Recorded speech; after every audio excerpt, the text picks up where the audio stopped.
Welcome to episode 8 of Combat Achievements and Collection Log. In the last episode, number 7, I completed all of the easy tasks in the Combat Achievements and received the first version of Gamal's Hilt. I overall completed over 40 tasks, which included some from all of the other tiers except Grandmaster. With the Collection Log, I decided to fill in some slots from the Miscellaneous and Slayer sections, adding 10 in total. In this episode I'll be working on the combat achievement tasks again, with the aim being to finish most if not all of the medium tier. Hope you enjoy the video.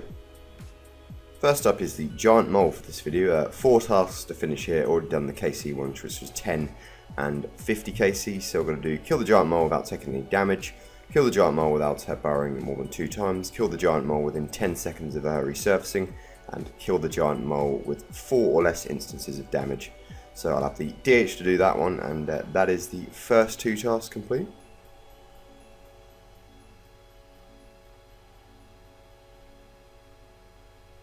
And just need to kill it within 10 seconds of the mole coming back up. Just need a good spawn. There it is. Kill him 1 hit. And that's very good for that task.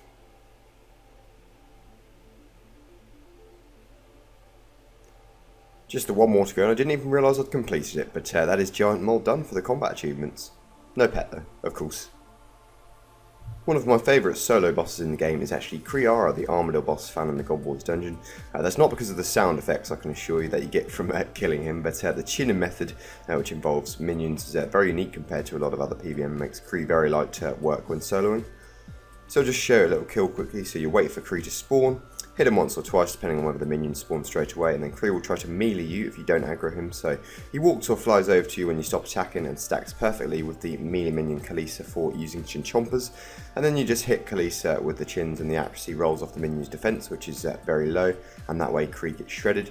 I click on Kree in between hits to stop him from meleeing me, and then if the melee minion dies I'll just get the T-bow out and use that on Kree, which hits inaccurately but quite high when it does. And yes, I'll either kill Kree with the bow or the minion respawns and I can use chins again. I know some people like to use the other minions and chin off those, but I actually prefer to leave the ranger alive, since you take 0 damage from him and you can heal off him and kill with blood spells afterwards. Having an Aviancy task is what I recommend, though this is perfectly doable off task as well. On this particular trip I completed the task of defeating Kree after all the minions are dead, which is the same task for all the God Wars dungeon bosses. It was pretty messy, but I got there in the end after tanking quite a few hits all round, and that was the only task I could do without the private instance, other than the Black Salamander one, which will be a bit rough I reckon. I finished this particular trip with 25 kills and lots of brews to spare, so I know to bring more restores when it comes to the future task of doing over 30 kills in the private instance, which is unlocked after the hard tier. Chinning here works when you do it or you dolo Kree as well. I actually have a guide on the channel showing how to do this, so feel free to check that one out. It's the same essentially, but there's no need to click on Kree in between, as your partner or alternate account will be attacking Kree directly. It can certainly feel like you're losing a lot of money at this place, but the odd drop here and there, that is an Armadillo helmet. It does help to cover the cost of black chin chompers, which are cheaper than they used to be honest. And then of course you've got the big Armadillo armor drops like the chain skirt and chest plate, which are both 20mm plus. Over to the chambers. There, a nice little Vanguard's task there, perfectly balanced. And then Anvil no more, completed at Tecton. Now KBD, this is an iconic place for me. It is where I got my first ever boss pet. That was back in 2019. A few tasks to finish here. The KC ones, 10 and 50, both done. But 4 other ones. And I just got a Black Dragon Slayer task. Thought I might as well finish this one. And that is Hide Penetration done. And Anti-Fire Protection. So killing KBD with a stab weapon. And killing KBD with an Anti-Fire Potion active and Anti-Dragon Shield equipped. Wasn't ever going to take too long to do this one. And that was just killing KBD with Protect from Melee Prayer activated. Killing this always brings good memories, as it was, yeah, as I said, my first boss pet on like 159 KC. And there's a pair of KBD heads to treat us for this task. Already got the Slayer helm, but nice to see a drop here regardless. And the final task for KBD, who is the king now, so killing KBD 10 times in the instance without having to leave, and that is KBD finished. One of the tasks in the Tazar fight caves is to complete them when kill Jad with melee only, so equipping a magic or ranged weapon or casting a spell will fail this task. I have done a melee fire cave once before, although that was on Trailblazer Leagues and did have a few relics and special abilities helping me out there, though in this instance I've got the luxury of the best melee gear and weapons in the game. I really enjoyed this task actually, and I'll go through some of the strategies now which some of you may find useful if you've never done a melee fire cave in the past. Quick note, if you bring a crystal halberd in, or any halberd, the same safe spotting techniques as you would use in a regular fire cape can still be used. So the halberd allows you to attack from 2 tiles away instead of 1 and can be used on the meleeers to safe spot those and stop them from using their special attack which heals them or other monsters. The mages in the fight caves can melee you if you're in range when they attack, and they do tend to hit quite hard. You can use the crystal halberd here to melee them safely too and not risk tanking any hits yourself, and just relax. If not, I mixed it up in my run to be honest. You can 4-tick walk them either with a 4-tick weapon like a rapier or even a scythe of the Tur, which is a 5-tick, so it's more complicated. Those of you who do lots of Theatre of Blood are probably very familiar with it, and it's essentially the same as the P2 Verzic walk essentially, if you're going to use a scythe on the mages and not take any damage. My general strategy for the later waves was quite similar. Anyway, take out the ranger, safe spot the melee, and then deal with the mage, and the supplies were always going to be enough, but being complacent here could still kill me. Anyway, Jad, I've seen this beast a fair bit in recent times of completing the Inferno last month. You can use a crystal halberd on Jad too and not risk taking any headbutts or melee attacks, but I wanted to test the scythe on him and see if it would out DPS the healers. Jad attacks every 8 ticks normally with ranged magic, but if you're in melee range he can melee you much more rapidly, so it's important to switch a prayer back to pray melee after he fires a different attack, or yes, as I said, you risk being headbutted to death. The scythe didn't out DPS the healers, but it was easy to tag them and finish the kill, successfully completing the melee fire cave task, and that was my 15th overall completion of the fight caves. No pet unfortunately, and our challenge now is to do the same in the Inferno, but that might be a bit different. Of course we will gamble the cape. And nope, never lucky. Over to Barrows, got a few tasks to finish here, one of them being to kill Kree'arra with just special attacks only, so Dragon Claws make that one not a problem. And that was a hard combat task, just like that. Another task finished here, and that was to complete the run without taking any damage, so Varroc's the only one I've got to be a little bit careful, got to make sure I freeze him and don't let him get any hits on me. And then a bit more of a messy run that, done with no prayer whatsoever. Now, perhaps the most frustrating task we'll do this episode, complete a Barrows run without being meleeed by any of the 4 melee brothers. Something that was impossible on release pretty much, but Jagex did make a change which delays the attack of the melee brothers slightly and gives you time to either freeze them straight away or run around the room and freeze them. I went for the latter option as the spawn tile is always random and it's hard to react quickly sometimes if you're going to manually cast a freeze. The worst thing about this task is you fail the entire run once you take 1 melee hit, and the only way to reset is by looting the chest, which I'd sometimes do if I'd already killed most of the brothers, but other times wouldn't bother. If it was just all the first and second, then yeah, just loot the chest and take the 20 coins. So yeah, there's an example. I was almost there, and then yeah, all I had to do there was run across the room, but I panicked a little bit. But we did manage to get it done. It was definitely over 10 tries to finish that one. No Barrows loot at all to show for it, but yeah, that is going to be Barrows done for the Combat Diaries, and probably for quite a while, although we do have some log slots to work on there. A few caskets to open just to break up those tasks a bit, and hard clue 95.5k. And a couple of master clues, and 419k, and 361k. Now, a boss I've never done before or even looked at actually. Every gargoyle task normally just breeze through it in the Slayer Tower, but I needed to try Grotesque Guardians for both the combat achievements and several new collection log slots, and the noon pet that you can get also looks amazing, so I'd love to get that one early. I did watch a quick guide and got my first KC easily enough. The lightning mechanic was a bit weird, but we'll definitely get used to that one by 50 KC I'm sure.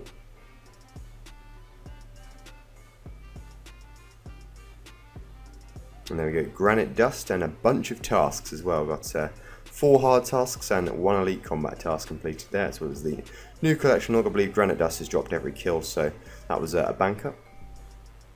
Yeah, there's a few other drops, the Black Tourmaline Core, the Granite Gloves, the Granite Ring, Granite Hammer, of course the Granite Maul, we got that. Yeah, so we'll see what we can get in this first task, probably do 50 KC, get on the high scores, and yeah, up to KC number 7, and the best kill we've had so far, comfortably. And 2 tasks, Static Awareness and Perfect Grotesque, so no damage from the electricity, or anything else. Scythe absolutely melts through this guy, so yeah, definitely use this if you can. And at 138, that is a new PB. And a Speed Chaser task, 14 KC now. Need to get that under 120 eventually for the fastest kill, but yeah, we'll work on that one later.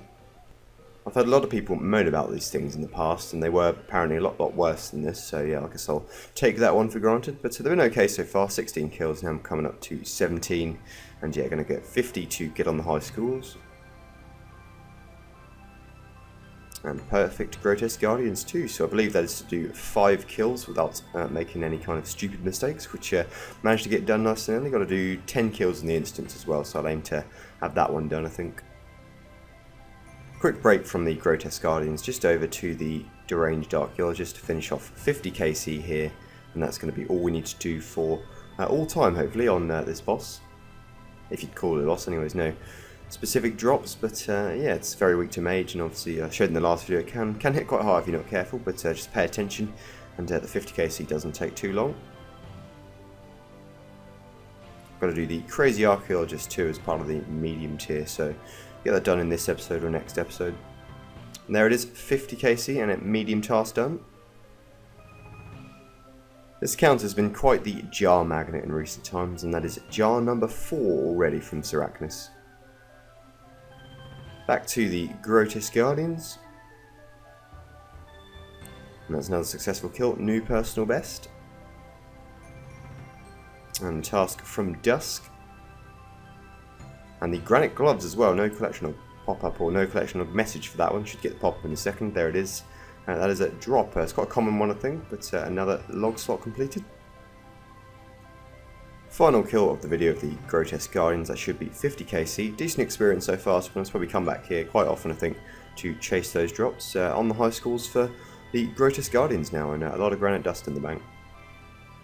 We had a bingo in the clan chat, and one of the items to get was an Armadillo crossbow, so saw this as a time to go back to Zilyana for the first time in a while, and the Venom method was very good here, and it was quite a relaxing way to do the trips, nice easy boss to solo. And one of the tasks is to, like with all the goblins bosses, kill the boss last, kill the minions first. So this is quite easy actually, just venom the minions, wait for them to die, finish them off if you need to, get Zilly to low HP in the meantime, and then finish her off straight away. And yeah, easy as that, hard combat task, Commander Showdown. After going almost 9,000 kills dry of the Kraken pit, I was hoping never to see this place ever again, but we've got to come back here for the combat achievements. There are a few tasks, all pretty easy, there's a few KC ones, which of course we've got already, and one, kill the Kraken after a few kills of or after killing the tentacles, and then a few just kill X number of Kraken in the instance. So Sanguinesti stuff should get us all of those. Okay, nice easy one here, just kill all of the tentacles and then kill Kraken after. You can use fishing potions as well to wake the Kraken up, and that's a big upgrade to be honest. That makes it even more AFK than it used to be. Yeah, the Sang pretty much make sure you don't need much food, although you may have to eat occasionally. And you can switch between that and the Toxic Trident depending on when you need it to save on blood runes, and that was a hard combat task, unnecessary optimization.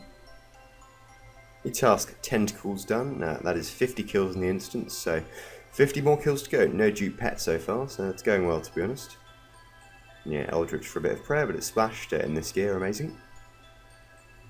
A little KC milestone coming up here, that'll be kill number 9,000. I seriously thought I was heading for 10,000 when I was going dry on this pet, but yeah, the big 9. And this will be the last kill we do at this boss, hopefully for good this time.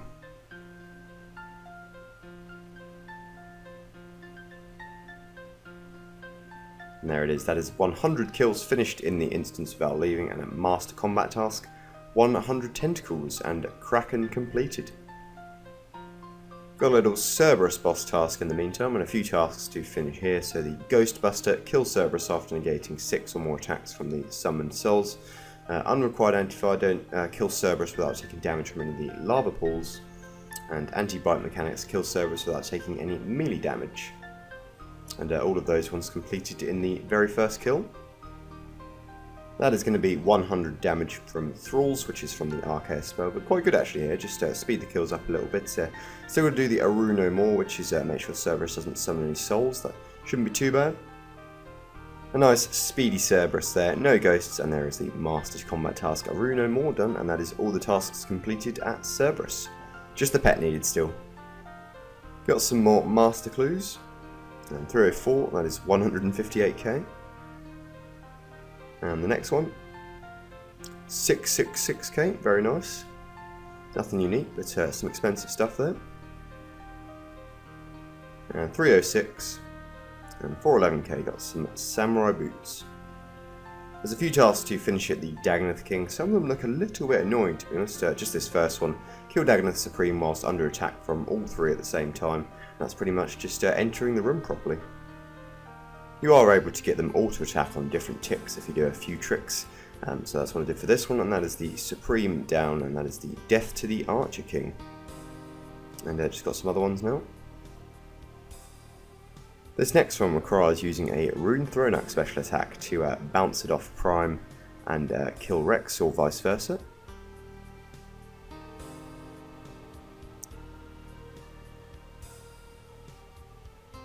And after a couple of attempts, did manage to kill Rex at the same time, but from one king to another, and death to the Seer King as well, as they were all under attack. But a little bit scary there, but we got the task done. The final of the kill the Dagannoth King whilst under attack from the other 2. And yeah, just safe spotted him and flicked Dagannoth Prime and Dagannoth Supreme. And death to the Warrior King, that completed that task for me. Just got 3 more collection of items to get before the end of the episode, so I decided to go to the Slayer and the Mistclog to finish those off. First one is the Crawling Hand unique from, well, you guessed it, Crawling Hands. Next up is the Granite Helm from Terror Dogs. Never killed these before, but nice easy 1 in 128 log slot filled there, and yeah, happily not go to Tarn's Lair again. And the final one for the episode, Mystic Boots Light from the Cockatrices, and now I have all the Slayer drops that you can obtain from them. So the Iron Boots, the Cockatrice Head, and the Mystic Boots. Still got quite a few to fill in across the border, but going to work on those each episode if we fail to get drops from other bosses. Tons of PVM in this one from all around the game, and excellent progress on the medium tier of the combat achievements, as well as many of the other tiers. That brings our total completed tasks up to 164 out of 400, up 44 from the previous episode. I finished up some bosses for good, such as Kraken, the Giant Mole, Kingback Dragon and Deranged Archaeologist, and made a start on tasks at the Dagannoth Kings, Grotesque Guardians, Kree'arra and Commander Zilyana. We're now just a few tasks away from finishing the medium tier, so I will look to have that done by the end of the next episode. I haven't focused much on the collection log since the diaries have come out, and to be honest, the RNG hasn't been that great either at most places anyway, where I currently have log slots to fill in. That's rare for me, to be honest. Did get a couple of drops from Grotesque Guardians in this episode, being the Granite Dust and the Granite Gloves. I grabbed 3 Slayer uniques to top off the episode and add to that tally, and that brings our total log to 601 out of 1,365. Thank you for watching the video. As always, hope you enjoyed it, and I will see you in the next episode.